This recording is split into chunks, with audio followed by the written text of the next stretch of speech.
Nah di dalam ruangan itu di lantai itu Mae uang berserakan Mae.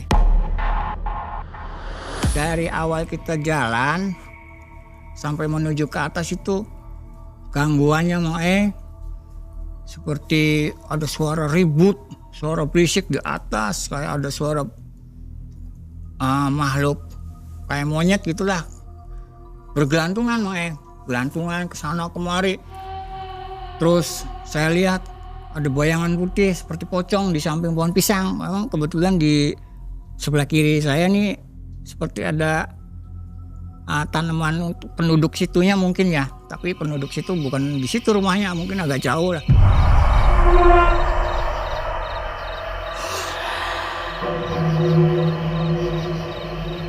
Pas nyampe atas, itu di depan tuh ada suatu bangunan kayak joglo, tapi temboknya rapet, di tembok semua Mae. Itu sekitar jam 7 jam 8 Mae. Soalnya kan ya perjalanannya kita jalannya santai sih Mae, nggak cepet gitu lah. Jadi lama di jalan gitu. Perasaan saya memang joglo itu agak gede Mae. Halamannya juga luas. Perasaan saya tuh di situ tuh Mae, di halaman itu rame kayak pasar. Ribut. Ya kayak pasar aja lah. Terus ada bayangan putih 2 seperti anak kecil lari-lari Mae. Yang lebih merindingnya lagi Mae, di atas bangunan itu ada makhluk tinggi, besar, hitam, matanya merah. Dia seolah-olah tuh lagi ngawasin kita Mae. Saya merinding di situ Mae. Aduh, gimana ini?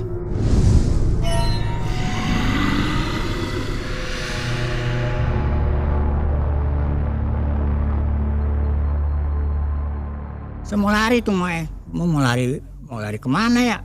Sama aja bohong, harus itu lari juga. Udah, sekuat-kuatin. Akhirnya masuk nih kita bertiga Mae. Di malam kedua itu sekitar jam 11 lah. Bau menyan sekitar ada 10 menit lah. Setelah bau menyan itu bau melati. Saya tuh sambil tiduran Mae, sambil ngerengkol. Gak lama pintu kebuka, pintu luar tuh. Krek. Saya intip tuh dari sarung. Si pintu ngebuka setengah. Terus saya ngeliat seperti bayangan anak kecil masuk berdua lari-lari sambil ketawa lagi. Lari-lari berhenti di depan pintu bangunan tengah itu. Saya perhatiin. Terus ada di samping bangunan ada suara duk duk duk. Terus ada suara wuk wuk wuk gitu tuh. Suara ya binatang lah. Saya perhatiin lagi anak kecil itu tiba-tiba ngilang di pintu itu. Si kakek masuk ke dalam. Ada sekitar 1 jam lah. Kakek keluar lagi dari bangunan itu. Panggil saya. Cung sini. Apa kek? Sekarang kan teman Kacung hari terakhir ritualnya katanya. Nanti Kacung jangan kaget ya. Kaget apa? Kek. Sama kakek nggak dijawab Mae. Terus si pintu ngebuka lagi Mae. Krek. Saya lihat intip tapi pintunya tuh ngebuka semua. Pintunya waktu malam kedua kan setengah. Kalau ini ngebuka semua Mae. Pintu kebuka. Terus ini makhluknya nambah banyak Mae. Yang masuk tuh makhluk ya berbulu lah. Ada yang gede, ada yang sedang. Ambil suara wuk wuk wuk. Terus kayak ada suara perempuan nangis, perempuan ketawa.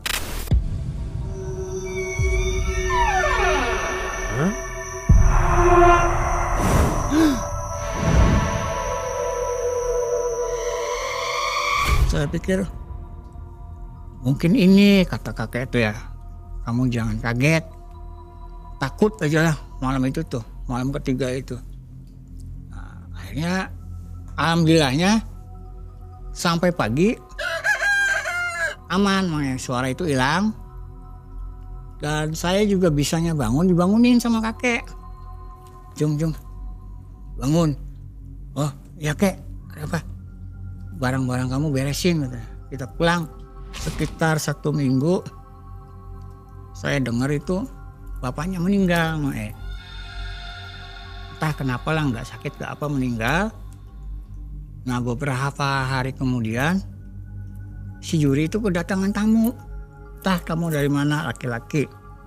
Si Juri diajak pergi sama orang tersebut, orang misterius lah. Si Juri disuruh masuk ke mobil tuh, Mae. Di dalam mobil itu tiba-tiba si orang tersebut ngasih kunci sama ngasih uang di tas. Jadi si Juri itu terima aja. Pikir Juri mungkin ini hasil dari ritual tumbal itu, mungkin orang tuanya ya yang meninggal, itu bapaknya yang meninggal.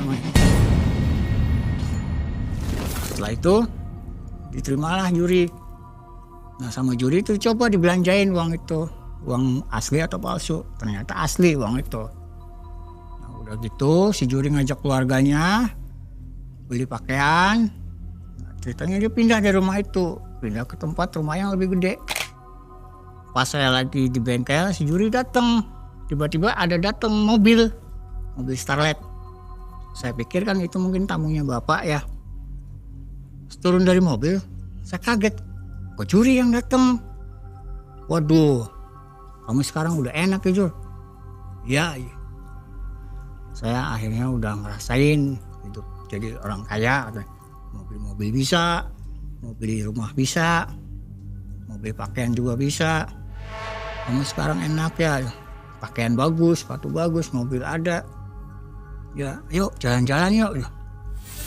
Kita makan di rumah makan, terus sambil ngopi. Nah di situ saya nanya ke Juri, Jur, saya mau tanya, kamu dapat uangnya caranya gimana?